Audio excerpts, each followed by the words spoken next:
नदीपासून जवळच असणाऱ्या बिसूर गाव 15 दिवस पाण्याविना। बिसूर गावामध्ये गेली 15 दिवसापासून पाणी टंचाई सुरू आहे। तरीही विरोधक व सत्ताधारी ही गप्प आहेत। येत्या 4 दिवसात पाणी पुरवठा सुरळीत होईल तेवढंच उत्तर दिलं जात आहे। ऐन उन्हाळा सुरू असताना मिरज तालुक्यातील बिसूर गावाला पिण्याच्या पाण्यासाठी नागरिकांना त्रास सोसावा लागत आहे। पाणी मिळवण्यासाठी सामान्यतः 12 तास खर्ची घालावे लागत आहेत। बिसुरात तर उन्हाळ्यात भूजल पातळी खालावल्याने अनेक आकडे खासगी तसेच 10 ते 12 ठिकाणी कूपनलिका असूनही नागरिकांना पाणी उपलब्ध होत नसल्याचं चित्र आहे। या गावाला 3 ते 4 दिवसांनी पिण्याच्या पाण्याचा पुरवठा होत असे, मात्र तोही आता 15 दिवस होऊन गेल्यामुळे नागरिक त्रस्त झाले। पाण्यासाठी धावाधाव सुरू झाली आहे। बिसूरमधील पाणी टंचाईचा विषय नेहमीच चर्चेचा आहे, अशी स्थानिक नागरिकांची माहिती आहे। पाण्याविना जनावरे जगवणं, शेती करणंही अवघड झालंय। एवढं असूनही प्रशासनाचे व ग्रामपंचायतीचं मात्र दुर्लक्ष दिसून येत आहे। बिसूर ग्रामपंचायतचे ग्रामसेवक संपतराव माळी यांनी रोहित्र खराब झाल्यामुळे सध्याची टंचाई आहे। काही दिवसात पाणी पुरवठा पूर्ववत होईल। काही ठिकाणी जलवाहिन्यांची गळती काढण्याचं काम युद्धपातळीवर सुरू असल्याची माहिती दिली। नवा महाराष्ट्र न्यूजसाठी सांगलीहून मोहम्मद अत्तार। आम्हाला लोकांच्या बोरवरनं एखादी दुसरी घागर देतात, ते पण रागवतात। आणि खोचवाडीच्या माणसाकडं आम्ही विकत पाणी घेतो 20 रुपयाला एक हे बाटली जहार म्हणतात का, जहार, ते पण वेळेवर येत नाही माणूस। त्यामुळं आमचा पाण्याचा प्रॉब्लेम लई येतो आहे। अशी सोय करावी, कुणी पंच हे आमच्या घरी येऊन कोण काय बोलत नाहीत, सांगत नाहीत। आणि आम्हाला पाण्याचं कोड आहे, तुम्ही चांगली सोय करा, नसेल तर काय पुढं काय करायची व्यवस्था ही पण आम्हाला कळवा। आलेलं नाही। असं रमजान ईदला सुद्धा आम्हाला पाणी सोडलेलं नाही। आम्ही विकत घेऊन सगळं सण पण विकत घेऊन केला, खर्चाला पण विकत घेऊन सगळं केले। आम्हाला पाण्याचा लई प्रॉब्लेम आहे, त्याच्याने आमचा पाण्याचा प्रॉब्लेम सॉल्व करावा। पाणी बोरला पैसे भरल्यात, बोरचं पाणी खर्चाला वापरतोय आणि ते बोरचं पण पाणी पाक हे झाले गेलेलंच आहे। आणि प्यायला पाणी काय विकतच घेऊन पितोय।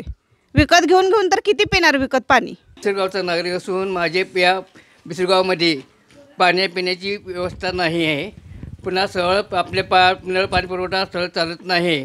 15 दिवस महिना बंद पडलेला असतो, बोर चालत नाही। बोरला विद्युत पुरवठा होत नाही। विद्युत प्रवाह नसल्यामुळे बोर सोयीने चालत नाही आणि आम्हाला आसपास परिसरात पाण्याची सोय कुठे उपलब्ध नाही। त्यामुळे त्या गोष्टीची गरज भासत आहे। त्यामुळे ग्रामपंचायतीने, पंचायत समितीने किंवा कोणीही ते अधिकारी असतील त्यांनी त्याचा विचार करून त्याचं नियोजन करावं, हीच विनंती। बाकीची काही हे आम्ही लोकांच्या बोरवरनं पाणी घेतोय, आम्हाला प्यायला पाणी मिळत नाही। एक महिना पाणी येत नाही गावाला। आमचे ग्रामपंचायतीतली माणसं आमची काही सोय घेत नाहीत, सांगत पण नाही। ते आज येते नाही उद्या येते। एकच बाटली विकत, आम्ही रोज कुठवर पाणी विकत घ्यायचं। मधून बोलते, आमच्या गावाला पाणी येत नाही। 15 दिवस झालं पाणी आलं नाही। पाणी विकत घेते जनावरांसाठी। किती दिवस विकत घेणार?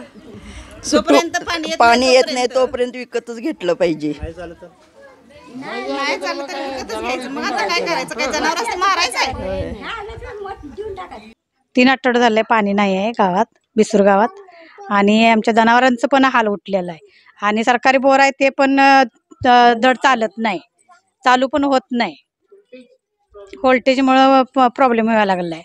माणसापेक्षा जनावरांची काळजी जास्त आहे। पण निदान 4 सध्या तरी पाणी सोडावं अशी इच्छा आहे आमची। राहू दे 2 दिवसाला आणि 1 दिवस आड तेवढं पाण्याचं तेवढी सोय त्यांनी लवकरात लवकर करावी। पाणी नाही कसले ते, आम्हाला प्यायला कसले ते महिना पाणी सुटत नाही। काय करायचं? आम्हाला पाण्याची सोय पाहिजे, प्यायला पाणी द्यायला पाहिजे। होय, जनावरांनी पाणी पाहिजे। जनावर ही त्यासनी त्यांचं लय हाल चाललंय। 1 तासभर तर पाहिजे आम्हाला पाणी रोज। रोज इकत 2 बाटल्या पाणी पुरट ना, इकत घेतलं तरी पण। राजकारण, समाजकारण, कृषी, आरोग्य, क्रीडा, उद्योग त्याचबरोबर आपल्या भागातील प्रत्येक अचूक बातमीसाठी नवा महाराष्ट्र न्यूज चॅनलला लाईक, शेअर आणि सबस्क्राईब करा। तसेच सर्व नोटिफिकेशनसाठी बेल आयकॉन प्रेस करायला विसरू नका।